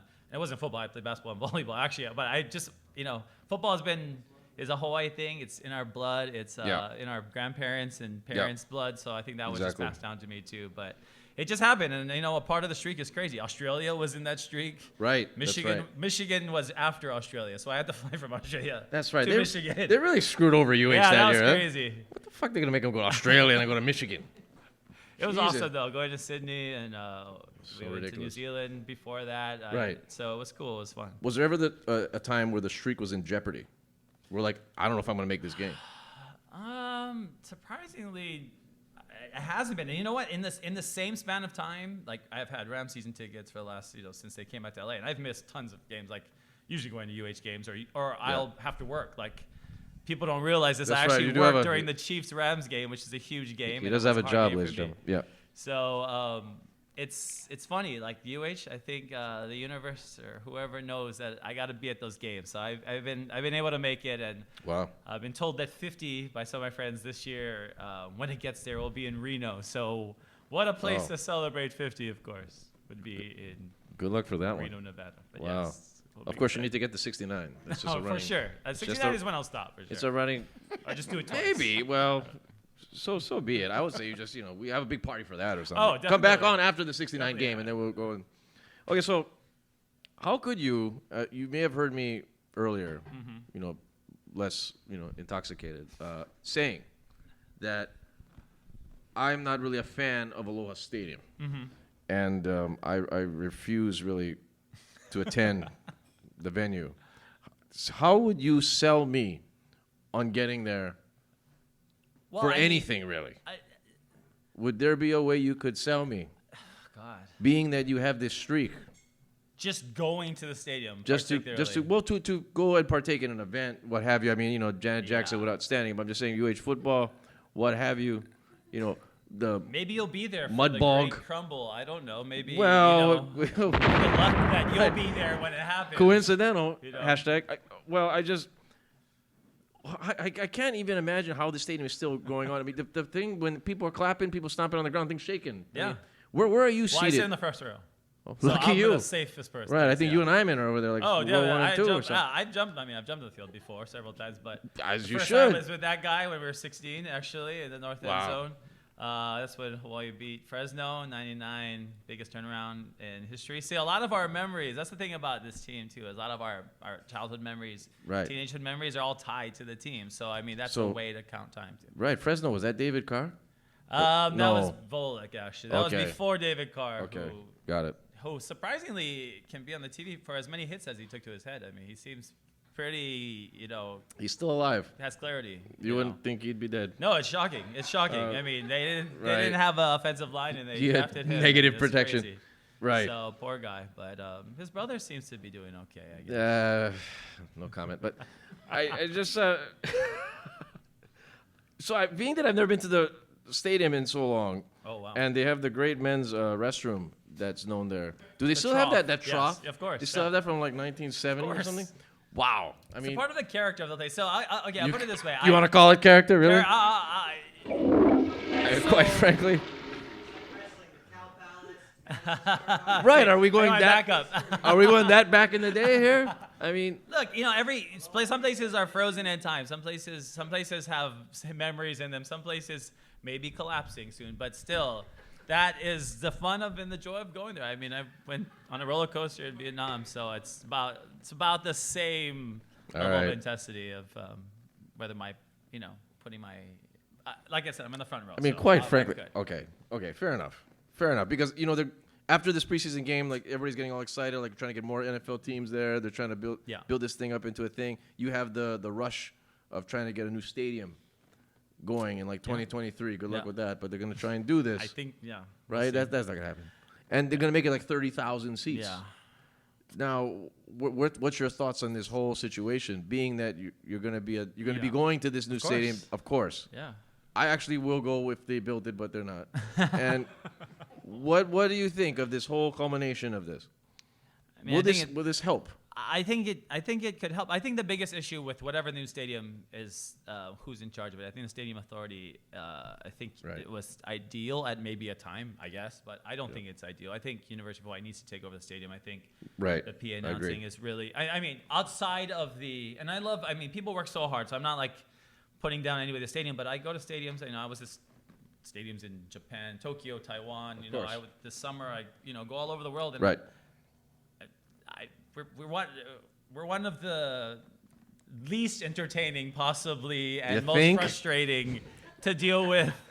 To deal with staff, to deal with security, to deal with whack-in. You just got soap, right? Of these, so yeah, I'm just like it's rough. It's a lot of love for. Believe me, when you told me, it's so hard to come up with a pitch, but I'll get back to you with that one. But I just love the team, I guess. Well, hopefully this gets figured out, and hopefully they turn this and they do it right, and then hopefully what the future plans is like. We talked about this before the show about having a hotel there. Yeah. Or having retail. Well, I mean, things trying of that nature. to centrally planned places. I mean, obviously they've already taken out the old Lot C and built where they're going to put the rail station. And if there's a comprehensive plan behind all of this, which for some reason, part of me says that there's probably not.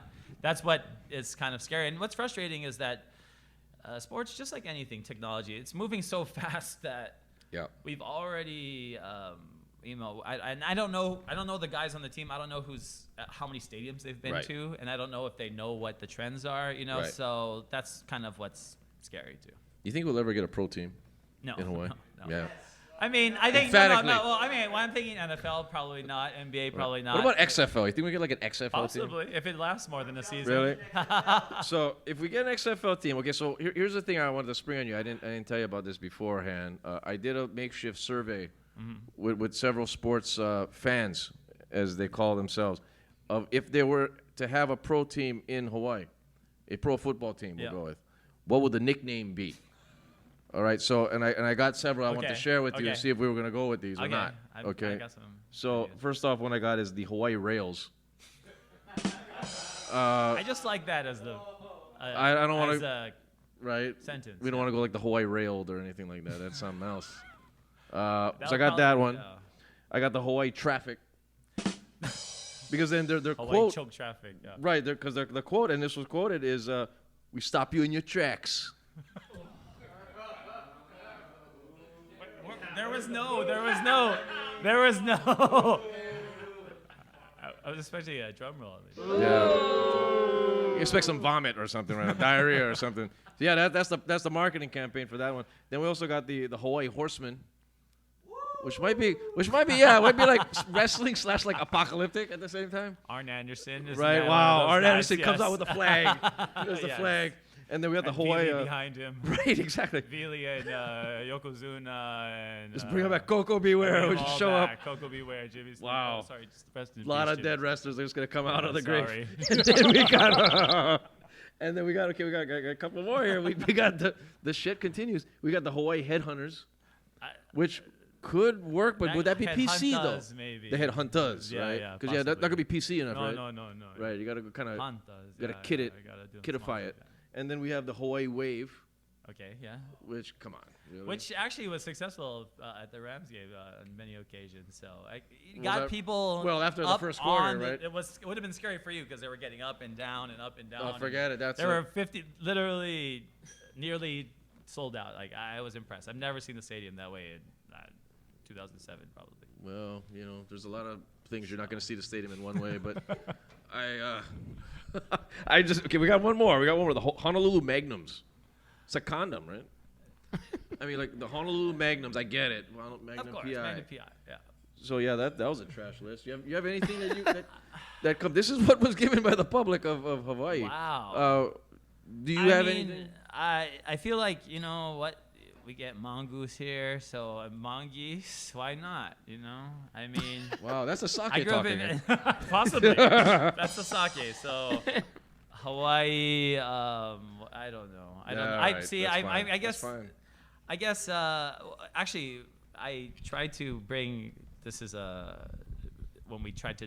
I actually got to meet with HTA about 7 years ago and tried to bring a team like or talk about a stadium we tried to build in Kalani. I don't even know how I got an audience for it, but I guess I was spunky enough to do it, and we came up with Hammerheads, Hawaii Hammerheads. Okay. So.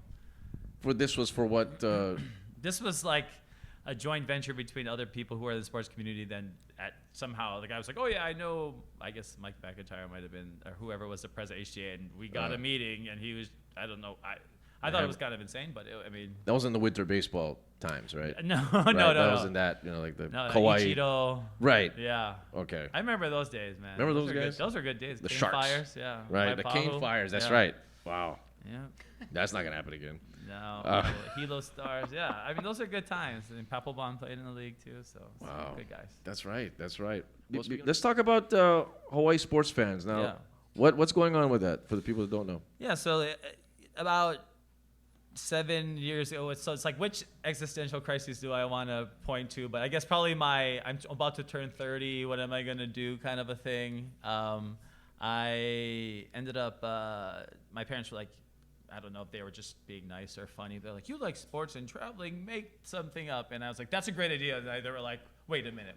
Simple. Like, that's kind of crazy. But it's been a lot of learning from there. It was something that, I always wanted to do. I always wanted to go to away games. Like growing up, I was like, man, I wonder what it would be like to go to that stadium. Travel to the stadium, right? And it's just Hawaii sports fans is something that is born out of just my passion for doing it. And my grandmother, like my website, my grandmother's a huge inspiration for me because she loved Hawaii football too, and she used to take me when I was a kid. And my memory of being in Times Square watching the UH-BYU game in 2001 and calling her on the phone, and right. She passed away recently as well, and that's something that for me, it's just natural. I knew it was going to happen, but now UH football becomes even more valuable, even to my whole family. I think people realize like that is a common thread for all of us through our generations, and however you feel about the game or about the NFL or anything, like we can't take away the fact that it's tied to so much of our family time and the time that we spend. So. Of course, because awesome. growing up on this island, right? Exactly. Well, before we go, I just wanted to throw out, what do you think? I mean, it could be stadium withstanding. What do you think UH should do? I mean, it's an ongoing question. Increase the attendance, get the attendance up. I mean, of course, winning changes things. Yeah, of course. Is it the new stadium? Is it getting off of OC16 and having the games actually shown to people that don't pay whatever the hell cost it is? Yeah, $350 a season is expensive. That's ridiculous. Yeah. So, is that where it lies? Is because of the paying for game situation, or what else could UH do? I think we have to realize the era and the times, the 70s and 80s. This is a different era, and I think like as Hawaii, we have our own challenges, but the biggest thing is people are going to be there to be entertained, period. And for me, I make all my we finally won a road game on a Hawaii Sports Fan Tour like 2 years ago at UMass. Oh. So I'm used to taking people and being like, all right, we got blown out 63-3 to Michigan.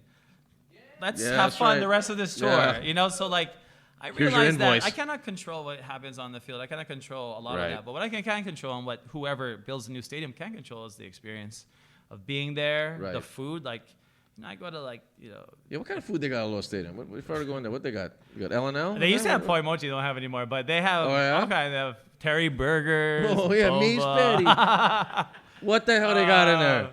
It's funny. I mean, the typical, the French fry, huge pizza, gravy, small kind, mac like salad. that kind of mac salad, Oh shit. steak plate. Bro! Actually, Rams game, they actually you- brought in some other, they brought in Olympia Like real- Express thing or something. Really? It's pretty cool The stuff. Rams are into lumpia. I guess. I don't know how they Wow. got those vendors. So they had more vendors. And that's the thing. I think the biggest thing is you got to make people want to come back. You don't want people to feel like they're going to get tetanus or something, right? So you Exactly. want people to come back. Can we prevent that somehow? Can we sand things down? Or what do we, I know. Just have massive sanders. Can we just have a thing and just put it down there? I mean, that's all I'm saying. I feel like it. I mean, look, it's time. I get it. When it is destroyed, I probably will be a wreck because I feel like so much of my life has been in that stadium of crazy things that I've done Right.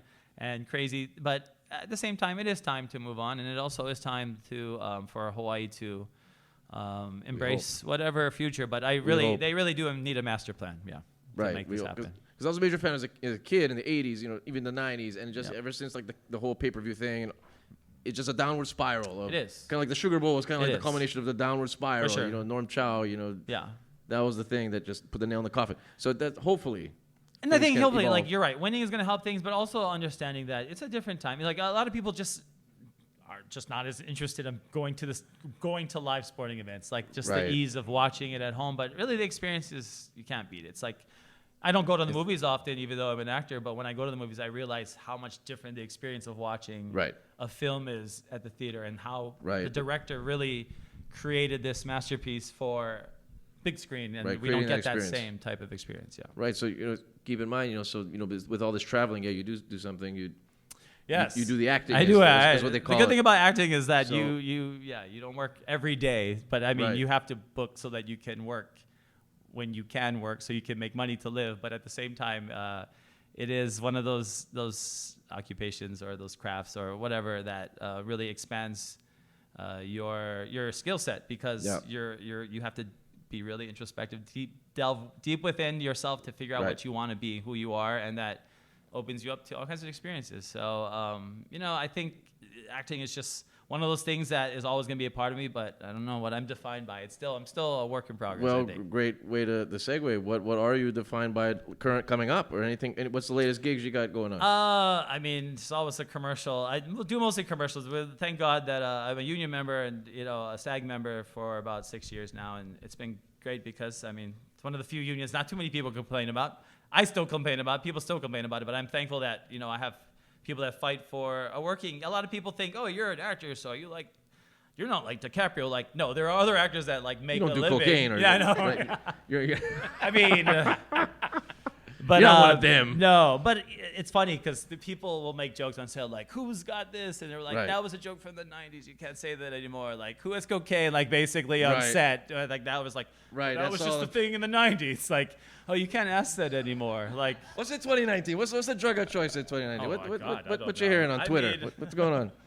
I mean, we're a green nation now, so of course Hey, that's right. always Good answer by you. Yes, that's good. Good. Hashtag agents listening. Oh yeah. So, Hashtag never drug tested. That's why you do your own thing. well, I gotta say, do you still do the Pac West show or what? I do. Pac West, we were on OC16. I was with Bob, and Bob was one of my big mentors, him being on TV. So him and I worked in the conference office. Still now, 13 years later, we're going to start we have an office in Newport. We moved from, so actually me being in LA helped me to be closer to the office. But I mostly, basketball season is big for us, big baseball. And, it was big. In Hawaii, it was, lots of history there, Chaminade. Yeah. But we lost BYU Hawaii, which is kind of sad too. So. That's right. Yeah. That's right. And shout out you, as if you look on, your website, just clip of you with Deidre Hall. Yes. I think. Shout out yes. Deidre Hall. Deidre Hall reference. Yes. If anybody out there is listening knows who Deidre Hall is, I don't know what to tell you. But yes, because was that Days of Our Lives? Days of Our Lives, All right. yeah. So that was a day player. I'm supposed to go back actually, possibly next week, which it's actually I filmed that a couple years ago. But honestly, Deidre, soap still operas alive? are not like anything else. Soap operas Okay. are like they film them like that, like they're edited. Right. They edit while they're filming in soap Right. operas. Like it's like filming Unreal. a live football event. Yeah, unreal. So it's crazy. They you know, and 5-0 does one episode in 8 days. They do one episode a day. They knock out the whole episode. So that's how you do 54 seasons. Yeah, I don't know how many years she's been on. Jesus. Yeah, it's crazy. Like thousands and thousands of episodes. So it was cool to have your name, have my own dressing room, be by all of the Emmys and see it, and you know, it was cool to walk by it and be a part of. Crazy, have my right? name added to that. They still have soap operas in 2019. It's crazy. There's an audience for everything. Right? It's amazing. Yeah, it is amazing. It's like right next to like Pressure Luck or something. Like what's on TV right now? Pressure Luck. I mean, Pressure Luck came back, right? Awesome. There's a game show. What else is on? Like Win, Lose or Draw? Or no. I mean, that's everything. They got the pyramid. I want the Burt pyramid. Conti.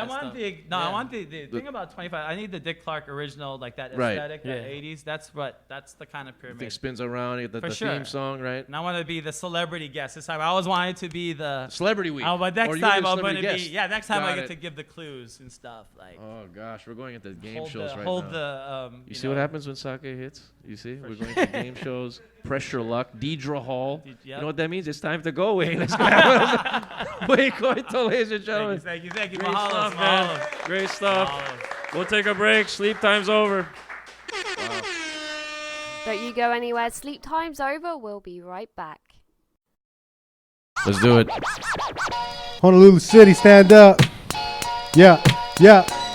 How shall I start? Like Moses, I'll part the seas, put next coast on the charts for you all to see. Hop on board, embark on this odyssey. Lay back in your car seat, spark a breeze.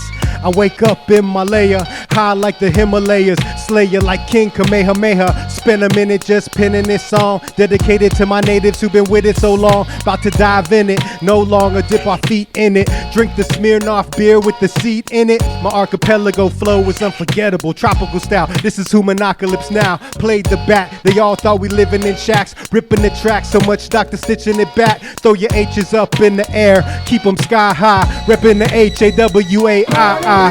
The city with the golden sound, young ladies looking dope like O's and pounds. Next coast flows profound, it ain't Hawaii 5-0, we own this town. The city with the golden sound, young ladies looking dope like O's and pounds. Next coast flows profound, it ain't Hawaii 5-0, we own this town. Straight out of high state.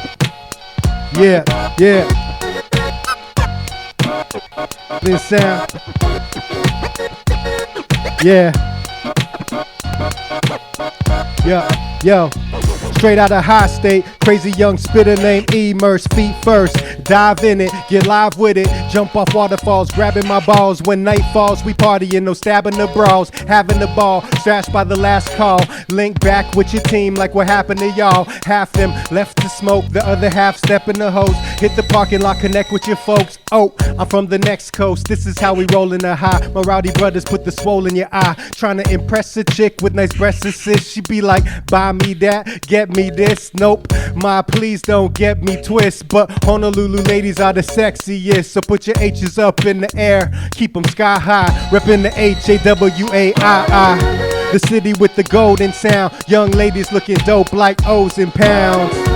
Next coast flows profound, it ain't Hawaii 5-0, we own this town. The city with the golden sound, young ladies looking dope like O's and pounds. Next coast flows profound, it ain't Hawaii 5-0, we own this town. City, we on top of it, hot shit, I'm dropping it from a tropical metropolis. This one for my islanders, North Shore to Diamond Head, y'all know what time it is. The minute you step off the plane, hit the club, nightlife is off the chain. Y'all wonder why I speak heat and flamethrow shit. Our studio's on the goddamn volcano. Yeah, shout to sleep time is over. Yeah, one time. Shout to my man Mr. Rios, DJ Drama. Yeah. The Hi Brau Room, definitely in effect. Yes, sir. Hey.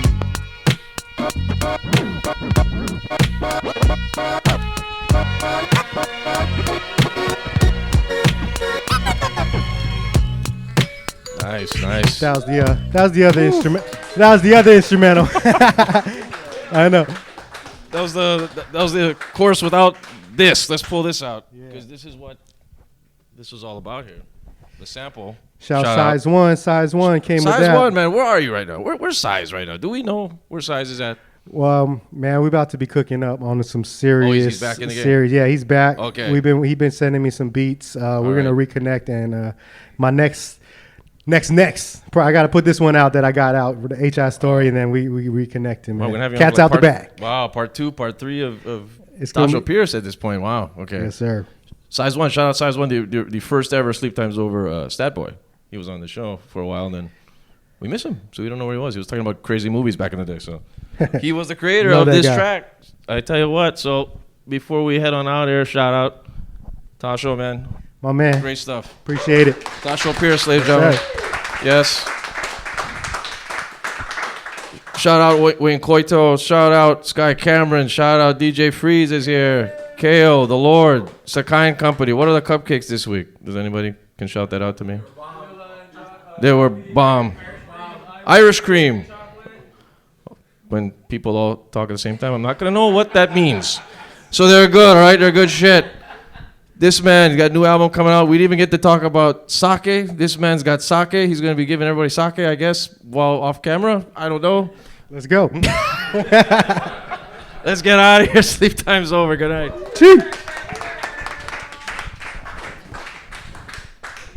Hey, shout to our Portland listeners. Go Blazers. Thank you for listening to Sleep Time's Over. Time's over. No sleeping tonight.